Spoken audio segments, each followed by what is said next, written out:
We found that more than 40% of the respondents in our survey reported that they had engaged in some form of misrepresentation or had not followed through with public health measures during the pandemic. And what we found was that the most frequently reported types were that people were either overstating the preventative measures such as masking or avoiding large crowds that they were taking when talking to other people that they were either with in person or about to be with in person.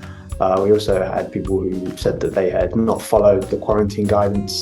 Some people had avoided getting tested when they at least had suspected COVID or knew they had COVID. And we also found that people were not mentioning the suspected or confirmed COVID infection diagnosis when being screened to enter a healthcare provider's office.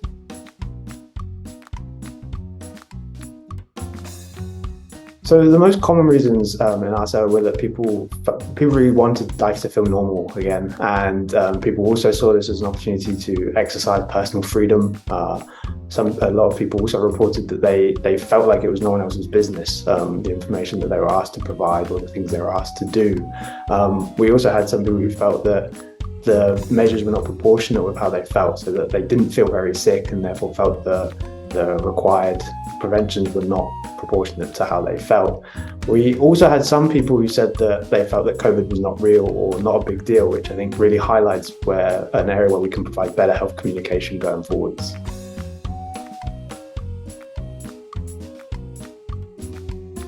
We know that public health measures against COVID work, but we also know that they can be really burdensome to some people emotionally, physically, as well as financially, which is why some people may engage in these types of behaviours. Unfortunately, we know that doing so can have significant consequences on others, particularly in cases where people might therefore be put at risk of getting COVID without knowing it. This study really helps give us an idea of how frequently people may engage in the behaviours and their reasons and motivations behind why they would do so.